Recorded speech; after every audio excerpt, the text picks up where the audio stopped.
Por que os casais se separam? Quais os motivos mais frequentes das separações? Como identificar os sintomas e detectar o começo do fim de uma relação? Vale a pena investir no humor e evitar a convivência forçada? O tema, universal em todas as suas nuances, é tratado no livro Beijo na Testa é Pior do que Separação, de Felipe Pena. São crônicas escritas em estilo muito próprio, que misturam lirismo e fina ironia para falar dos mais variados tipos de fim. E crise conjugal também é o assunto da peça Preciso Andar, do premiado dramaturgo inglês Nick Payne. A montagem brasileira, dirigida por Ivan Sugahara, foi idealizada pelo ator Tariq Pugina. Felipe Pena e Tariq Pugina são os nossos convidados de hoje em entrevistas que se alternam no decorrer do programa.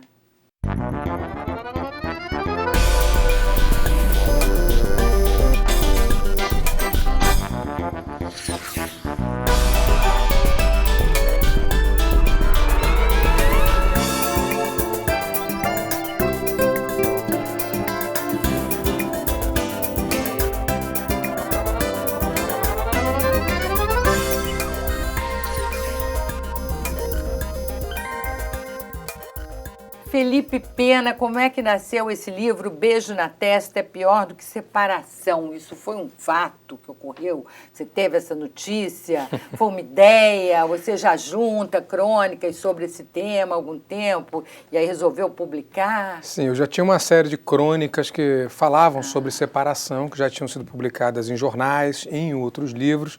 E aí eu fiz outras crônicas inéditas, escrevi e juntei 40 nesse livro. São vários tipos de separação, né? Como você já disse, a separação de casais é uma delas, mas é a principal, é que eu abordo. E esse ato, o beijo na testa, também é um ato tão frio, muitas vezes, que eu ouvi no consultório, eu também sou terapeuta de casais, e eu ouvi muitas mulheres reclamando desse beijo na testa, que esfria as relações. E daí surgiu o título. Ô Felipe, me diz uma coisa, são 40 crônicas, né? Você disse.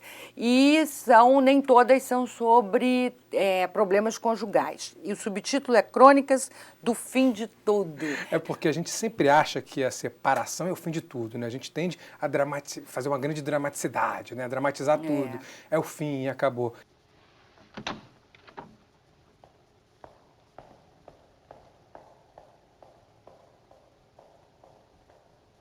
E realmente você precisa ser dramático mesmo, você precisa viver o luto. Freud falava isso em Luto e Melancolia. A pessoa tem que chorar mesmo, tem que se rasgar, tem que viver esse drama, tem que fazer parecer que é realmente o fim de tudo.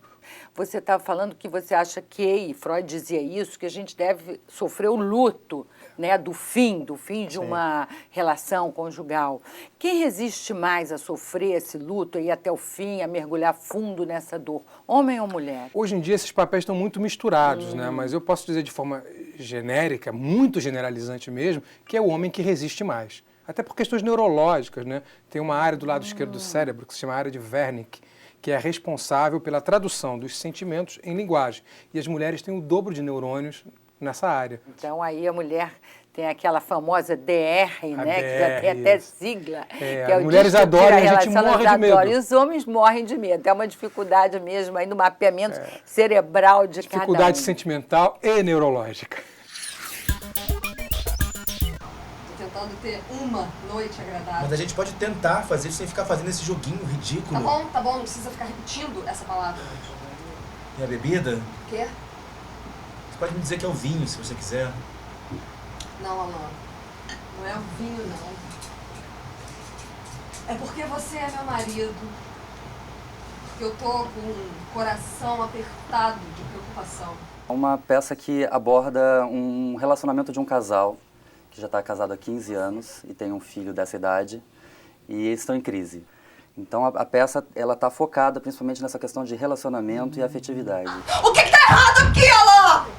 O que é? Porque de repente eu penso que eu, por acaso, não tô sexy. É isso. Tariq, como são os personagens dessa trama? Então, tem a Liz, ela é uma personagem extremamente forte, marcante, assim, e é uma mulher, uma médica, bem-sucedida, com a carreira, com um filho de 15 anos. E é uma mulher que se analisa, uma mulher que se questiona, que questiona o casamento. A nossa lua de mel foi perto do mar.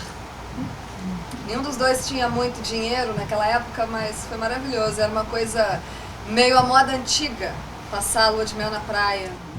Ela quer resgatar o passado deles mesmo, que foi tão bonito. Só que ela chega em casa cansada, ela quer afeto, ela quer carinho. Eu vou dormir agora. Boa noite. Ela é casada com o Alan e é um personagem também muito forte, já bem sucedido, é um professor de literatura no colégio. Não sabia que você tinha uma esposa, Alan. Eu tenho, sim. O que ela acha de vocês você vir ao encontro a sério? Acho que ela não se importa, na verdade. Mas existe muito amor entre os dois, então uma tentativa de tentar resolver isso aí. Mas só que é um problema que não é de fácil resolução, né? Não é uma coisa tão simples, é bem mais complexo. E ele acaba se envolvendo com a colega de trabalho dele, outra professora, que é a Clara. Eu não fui grosseira, fui. De perguntar de você e da sua esposa. Não, Jesus, não. Ai, que bom, porque você me fez sentir acolhida, hein? Clara, tá tudo, ó, tá. Arrasou. Ela entra no meio dessa crise dele com a esposa dele e ela se envolve um pouco mais do que ela achava que poderia ou não imaginava que fosse se envolver tanto com ele. Aí tem o meu personagem, que é o Estevão Rios, que é um cara extremamente atrapalhado e ansioso e inseguro. E ele vai tentando conquistar a Liz, né? Porque quanto mais ele quer conquistar essa mulher do passado lá, que ele tem aquela visão do que foi, mais ele se atrapalha e vai colocando os pés pelas mãos e vai fazendo uma confusão, assim. Que pelo texto moderno, né? moderno. Porque é um texto que trata de assuntos, né, temas considerados ainda hoje, por incrível que pareça, tabu na nossa sociedade. Mas tudo isso é mostrado no espetáculo de forma muito respeitosa com o público, Sim. muito natural. Sim. Eu penso que assim, até um sentido um pouco didático. Essa peça é uma coisa muito legal, que é o olho da fechadura, que eu digo assim. As pessoas, é como se as pessoas estivessem olhando pela fechadura e olhando aquelas vidas daquelas pessoas, porque todas as cenas são muito íntimas. Então é como pegar a fechadura e olhar naquela coisa mais íntima que o casal passa, né, que o adolescente está passando, a sua descoberta sexual ali. Então acho que esse é o brilho maior da peça. Eu acho que é isso que você está falando, assim, esse lugar didático, que tem um lugar didático mesmo, porque é isso. Você está entrando naquilo que todo mundo passa e isso leva a uma reflexão. Sonhei que a gente tinha casado. O quê? Eu sonhei que a gente tinha casado. Ah, A gente tinha uma casa, que tipo de casa? com área em volta. E quantos quartos? 2. Bem pequeno, então. Grande o suficiente. E onde era? Algum lugar, perto do mar. Parece legal. É assim. Você se casaria comigo? Meu sonho, Theo. E quais são os mais frequentes ingredientes das crises conjugais, hein? A gente sempre tende a achar que as pessoas se separam por causa de um grande assunto, uma grande traição, um grande problema financeiro, mas não é verdade. O fato que mais acontece é que no dia a dia você vai construir pequenos tijolinhos, como, por exemplo, um beijo na testa, uma palavra que não é dita, um silêncio profundo, não reparar alguma coisa que a sua mulher fez. E esses tijolinhos... Desculpa te interromper nesse momento, mas nada contra o beijo na testa, Não, né? nada É que, contra. de repente, o outro está esperando um beijo na boca. Exato. E você se acostumou, por rotina, a dar aquele beijo na testa. Então, a rotina é mais um tijolinho. Rotina, o beijo na testa aí está Rotineiro e frio, né? simbolizando isso. A Então você vai colocando esses pequenos tijolos no seu dia a dia sem perceber, e quando você se dá conta, construiu uma parede invisível. E aí você se separou. Agora, olha só, o Joaquim Ferreira dos Santos, que é um Craque da da crônica, crônica, adoro não é? Joaquim. Ele diz que o cronista é o Jaque Estripador da literatura, porque não pode esquecer do lado de fora da mala, do congelador, as minúcias. Quando você escreve suas crônicas, você pensa primeiro nos detalhes, tem muita preocupação com os detalhes, como é? Eu sempre digo que, para mim, o cronista é o açougueiro da alma. Na verdade, o que ele está fazendo é esquartejar aquela alma. O Márcio está muito próximo Então, da definição fica perto. do Joaquim. Está esquartejando a alma de alguém para conseguir trazer aqueles pedaços para o seu texto.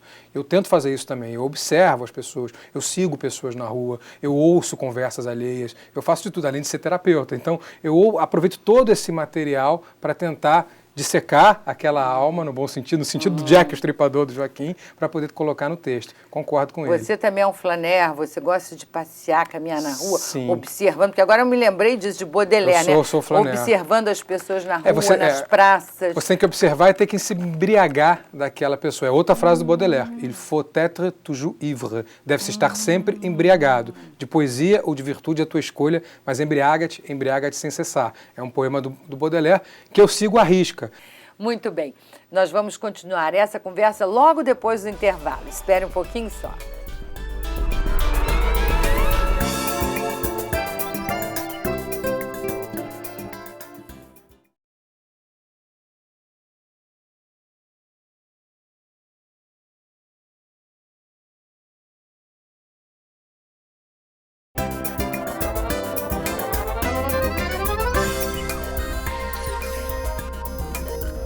Voltamos com o programa Cidade de Leitores, falando hoje sobre crise conjugal, com o psicólogo, jornalista e escritor Felipe Pena. Ele é autor, entre outros, do livro Beijo na Testa é Pior do que Separação.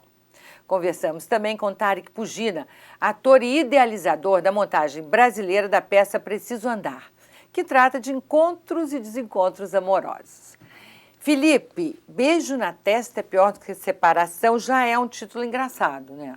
Qual o papel do humor nesse livro de crônicas? Eu sempre tento tratar os temas mais espinhosos com algum humor. E fiz isso nas crônicas, que é um gênero que realmente se presta a isso. Mas faço também nos romances. Tento tratar isso de uma forma bem humorada. Isso tem bastante no seu livro. Um Marido Perfeito Mora ao Lado. É um romance policial, né, que trata também de discussão de casais. Então são duas narrativas. Uma é uma DR e a narrativa subliminar é um romance policial. Então, mas também tem elementos didáticos. Também tem elementos didáticos. Cada capítulo é um conceito da psicanálise. Então, um capítulo é a libido, o outro capítulo é o trauma, o outro é o recalque, e assim por diante. Na verdade, o livro começa com uma grande DR, né, um casal que não tem dinheiro para fazer DR, para fazer terapia. Então, eles vão buscar uma clínica universitária. São atendidos por 5 estudantes. Cada um tem uma opinião diferente sobre o problema desse casal. Então, só piora o problema deles. E, para piorar ainda mais, um desses estudantes é sequestrado. E aí é que entra o investigador, o Antônio Pastoriza, que é um investigador que está presente em 3 livros meus, na trilogia do Campus, que são livros que se passam em campi universitários. Ele vai investigar o crime e também vai teorizar sobre o problema daquele casal. Estava pensando que a gente podia sair para jantar. Por que você estava pensando isso? Como? Por que isso é uma coisa que você pensa que gostaria de fazer? Tem alguma coisa? Você sabe que vai precisar mais do que um simples jantar. Então, acho que é um texto muito inteligente, muito interessante, curioso, desse dramaturgo britânico Nick Payne, que escreveu essa peça com apenas 28 anos. E é aquele texto que a primeira leitura você acha bacana e tudo, mas à medida que você vai lendo as leituras que a gente foi fazendo, a gente falou, caramba, a gente vai descobrindo detalhes. E o texto é muito rico, ele fala muito dizendo poucas palavras. 1 ano é um tempo enorme, Liz. E se isso continua se arrastando, pois pode terminar. Tarek, tudo de relacionamento está ali. E a peça aponta e comenta peculiaridades do universo masculino e feminino. O que você acha mais interessante dessas diferenças? Que diferenças que você acha assim, flagrantes que a peça mostra em cena? Eu acho que assim, o principal deles... Eu tenho um pouco de medo de falar isso, que pode parecer um pouco preconceito ou machismo ou alguma coisa assim. E o homem, ele tem uma coisa carnal muito forte, assim, né? Até pela natureza física, né? Liz, eu tô saindo com uma outra mulher. Por isso eu me atrasei. Olá, desculpem a demora, já querem pedir? Enquanto ela está nessa busca mais de autoconhecimento, de olhar para dentro, de entender essa relação, o porquê que o sexo não está mais acontecendo, por que há 1 ano eles não conseguem ter uma relação sexual. Ela está analisando os outros, né, o porquê das coisas, enquanto ele está indo na consequência, ele está indo resolver. Às vezes, quando eu demonstro um pouco de afeto, às vezes pode ser bom só beijar, só tocar. Mas frequentemente, eu não digo que é sempre, Fala, tá? Liz, Parece fala. que você só tá interessado numa coisa.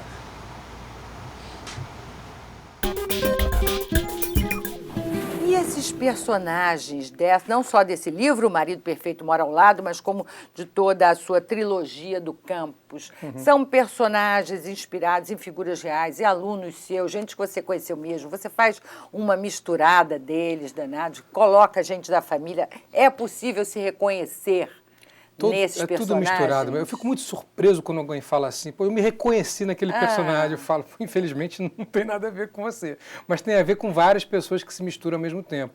E não há nada mais ficcional do que uma autobiografia. E talvez nada mais autobiográfico do que determinados romances. Porque você, evidentemente, mistura todos esses elementos no seu livro.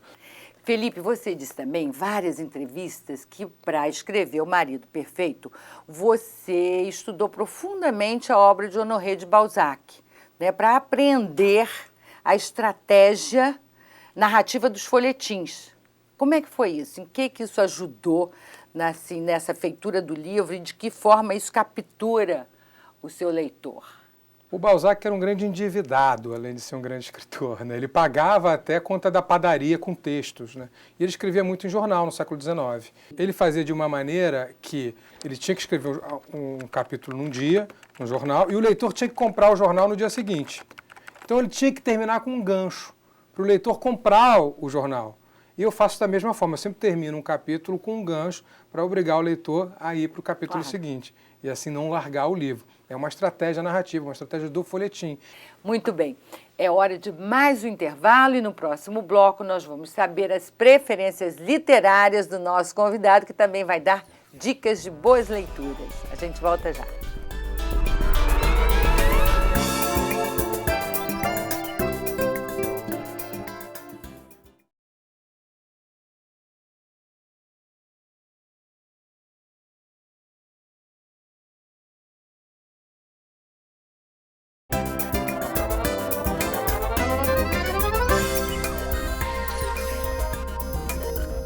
Voltamos com o programa Cidade de Leitores, conversando hoje sobre crise conjugal e como ela pode ser tratada na literatura e no teatro também. Nossos entrevistados são o ator Tarek Pugina, da peça Preciso Andar, e o psicólogo, escritor e professor da Universidade Federal Fluminense, Felipe Pena. Ele é autor do livro Beijo na Testa é Pior do que Separação. Felipe, eu agora vou fazer uma pergunta para o psicólogo, né, que faz terapia de casais. Por que os casais se separam? Essa é uma pergunta... Que se amou tanto um dia ao ponto, né, de morar junto. Talvez a pergunta melhor seja por que eles continuam juntos. Porque é isso que você tem que responder. Por que eu estou junto todos os dias? Por que eu quero estar com alguém? E não porque eles se separam. Hoje a gente não tem nenhum motivo que não seja o próprio amor, a própria vontade de estar junto para estar junto.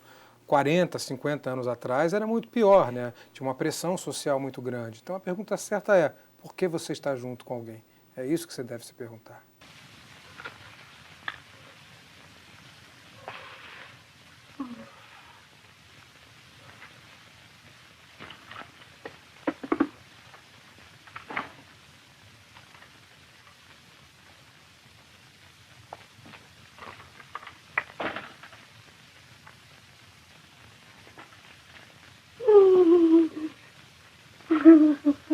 Por que você foi procurar essa formação em psicologia, hein? Eu queria estudar alguma coisa que me desse um prazer narrativo.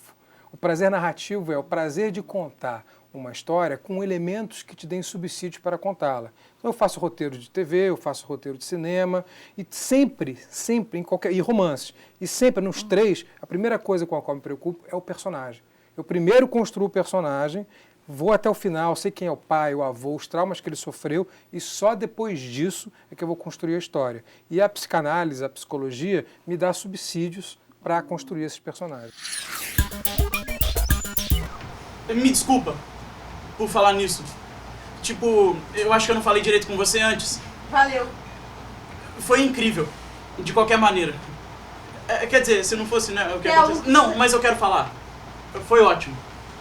Mas é muito bom para os mais velhos assistirem isso, né? Porque é um contraste muito grande entre o que o casal de protagonistas está passando, né? Com uma relação em crise, e o casal jovem que está descobrindo, quer dizer, uma relação que está se desgastando enquanto uma está nascendo, está crescendo, está surgindo. E aí dá uma desesperança, pode dar uma desesperança, que é imaginar que esse casal de adolescentes vai acabar como aquele casal ali. Ou, quem sabe, esse casal não está esse casal de adolescentes não vai passar por um outro tipo de transformação e já se conhecendo e se permitindo conhecer sexualmente, né, numa idade que é certa, apropriada para isso, não tem nada de errado aos 15 anos você se descobrir sexualmente. Perfeito, já começa em outro patamar, com uma vantagem. Exatamente. Né? E a mãe, né, que é a Liz, ela tem uma cena que ela está conversando com o marido de um lado, né, da cena, ela está no meio da cena, ela está falando a mesma coisa para os dois e tem um sentido diferente para cada um. Então, de alguma forma, ela está tentando também fazer com que o filho já comece a se transformar, né, assim, não caia no mesmo esquema que o pai está fazendo, enfim, né, de ir para fora do casamento, não discutir a relação, não olhar para dentro, não, né, ter esse olhar diferente, assim. Você promete que vai devagar? Tá, vou. Bom, partindo daí é o motivo pelo qual eu queria conversar com você. Né? Promete mesmo? Eu prometo. Pra ser absolutamente honesto com você, Liz, uma ideia parecida tá rodando na minha cabeça.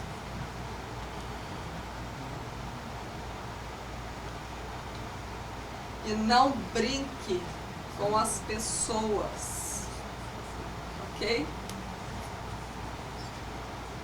Tá, claro. Você acha que a sua literatura, assim, é uma literatura de psicólogo? Não, mas os personagens são muito analisados. Eu já, como por exemplo, o Paulo Scott é um escritor que tem uma formação de direito, e isso aparece muito na literatura dele. E o Paulo Scott tem uma formação também política que também aparece muito. É claro que as nossas formações aparecem, mas no caso da psicanálise, ela é útil para qualquer escritor, porque ela é útil para a construção dos personagens. Todos os escritores vão lidar com personagens, e até os roteiristas. Você pega uma série como The Breaking Bad, o fundamental naquela série é o Walter White, que é o personagem principal.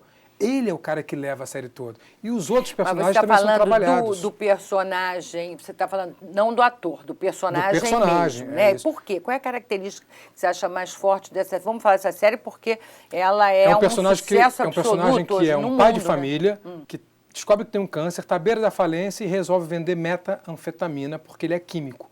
Então ele está num grande dilema entre ser a pessoa correta dentro da lei, mas ter que burlar essa lei para conseguir sustentar a família. E isso vai caindo por terra quando ele sente o poder de ser um grande traficante. Então tudo isso mexe com a psique dele. É preciso que o roteirista entenda como se forma essa psique para fazer um grande personagem. Eu falo isso também nas minhas aulas de roteiro. Primeiro o personagem, depois a história. Se você entender o seu personagem, a sua história vai fluir. Qual é o seu personagem inesquecível na literatura? Eu acho que é o Jean Valjean, né, dos Miseráveis. Né? Porque o Jean Valjean tem todas essas nuances.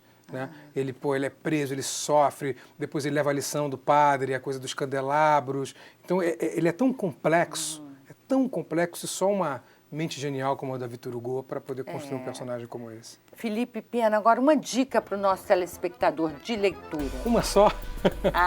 Você vai ter que fazer um esforço, eu imagino, não. Fica à vontade, mas a gente não tem todo o tempo do mundo. E eu queria vou que você privilegiar falasse um autor contemporâneo, que também é jornalista como você, que é o Ednei Silvestre, que eu acho que tem uma obra que já está consolidada, já são 3 romances, o 4º está vindo aí esse ano, e o Ednei escreve de uma maneira que ele consegue seduzir o leitor e ao mesmo tempo ser profundo, que é isso que a gente procura e o que eu procuro também. Ele consegue entreter e ao mesmo tempo ser profundo na sua narrativa.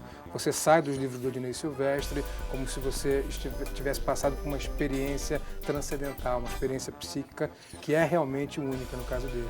Então eu recomendo muito os livros de Ednei Silvestre, um autor contemporâneo. Felipe Pena, obrigada pela entrevista. Eu Muito sucesso para você. Obrigado, eu que agradeço, Leila. Adorei estar aqui. Que bom. Volte mais vezes. O programa Cidade de Leitores termina aqui. Um grande abraço para você também. Até a próxima.